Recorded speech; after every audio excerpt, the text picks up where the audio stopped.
जय जगन्नाथ दर्शक बंधु धर्मज्ञान टीवी यूट्यूब चैनल परिवार को आपण मान को स्वागत। जो मित्र माने ये चैनल को लाइक शेयर और सब्सक्राइब करि नांती से माने लाइक शेयर और सब्सक्राइब करबा को कदापि भूलंतु नहीं। सर्वे भवन्तु सुखिन। मां सरला प्रभु गोरक्षनाथ आपण को खुशी रे आनंद रे रखंतु। तब दर्शक बंधु आज कार्यक्रम रे आमे आलोचना करिबा मासिक राशिफल 2025 अप्रैल मास। ओडिया नववर्षर आरंभ अप्रैल तेणु ए ओडिया नववर्षर आरंभर प्रथम मास अप्रैल मास किपरि रहिबो प्रत्येक कुंभ राशि कुंभ लग्न एवं जेमानकर नाम राशि अनुसार कुंभ राशि सेमानक पई किपरि रहिबो संपूर्ण मासटी से विषय रे आलोचना करिबा आजर कार्यक्रम माध्यम रे। तबे दर्शक बंधु विशेष करी कुंभ राशि शनि 7.5 क्रमान्वय भाव आपण राशि रे चलिबो किंतु शनि आपण राशि द्वितीय भाव रे गोचर करिवे। तेणु शनिकर यह गोचर अनेकांश आपण को शुभ फल दब एवं अनेकांश आपण मध्य विपदपूर्ण समय भोग करिवे। कारण जगी रही न चलिले आपण कष्ट भोगिबा निश्चित अटे। निजर चरित्र को पवित्र न रखिले आपण कष्ट भोगिबा निश्चित अटे। तेणु सावधान हिसाब से सतर्कतार सहित प्रत्येक कार्य को संपादन करने को चेष्टा करेंगे। भाविचिंती प्रत्येक कार्य करेंगे। आपण शुभ समय में 15 ठारू आहरी आसीबो जहाँकि बृहस्पति आपणकर जन्म जातक पंचम भाव रे गोचर करेंगे। तेणु गुरु पंचम भाव रे गोचर करने द्वारा अत्यंत शुभ फल मान सम्मान लाभ संतान लाभ अर्थ लाभ सौख्य लाभ होता है।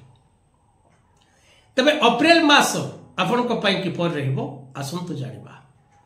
दर्शक बंधु जदि आपण निजर जन्म जातक विचार करने को चाहूँ निज पिलामानकर शिक्षा स्वास्थ्य चाकरी व्यवसाय विषय जानवा चाहूँ बा आपण निजर समस्त भूत भविष्य वर्तमान विषय जानवा चाहूँ तेरे तले दिजा नंबर रे जोगाजोग करेंगे।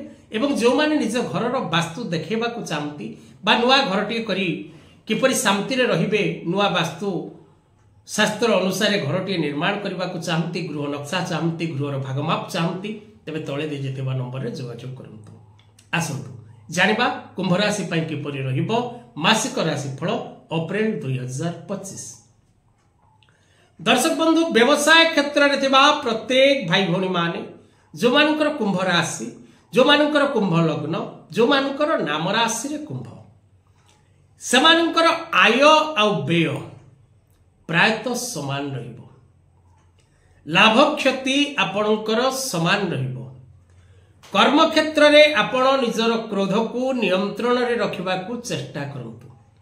जदि आपण निजर क्रोध को नियंत्रण रे न रखंती तेबे आपण को कार्यक्रम आरंभ रे कहिछि जे आपण को पई संपद रहिछि एवं आपण को पई विपद मध्य रहिछि। ए संपद एवं विपद आकु निज आड़ को आकर्षित करबा आपण को ऊपर निर्भर करे। तेणु कर्म क्षेत्र रे बाधा आसबार जोग रही से बाधा मध्य मुक्त होबार जोग रही किंतु कर्म क्षेत्र बाधा को नहीं बा कर्म क्षेत्र जंजाल को नहीं व्यतिव्यस्त होबा विव्रत होबा क्रोध करबा ए सबरु निवृत्त रहिबा उचित। नचेत आपण निश्चय आपणा हस्ते जीवाछेदी के अछि तार प्रतिवादी निज हाथ रे आपण निजर विपद प्रस्तुत करिवे सेति पई दायी केही रहिबे नाही। विशेष करी कोनोसी बंधुंकर आपण को सहयोग मिलेबो कोनोसी मित्रर सहयोग मिलेबो पारिवारिक व्यक्ति विशेष मानकर सहयोग मिलेबो जहा फल रे आपण अनेक कार्य रे सफलता प्राप्ति करिवार जोग रहिछि। आपणकर जदि कोनोसी स्थान रो अर्थ प्राप्ति करिवार अछि बा आपण कोनोसी व्यक्ति को किछि अर्थ दबार अछि तेबे सावधान। अर्थ दबान बा समय रे सावधानता आवश्यक रही। नूतन मित्र पाई लव रिलेशनशिप रो सफलता प्राप्ति पाई बा उभयक मध्यर उत्तम बुझामणा पाई समय शुभकारक रहिबो। पति पत्नी मध्य सुसंपर्क स्थापन हबो। नूतन मित्रलाभ सहित दूरयात्रा करिवार सौभाग्य प्रत्येक कुंभ राशि व्यक्ति लाभ करिवे।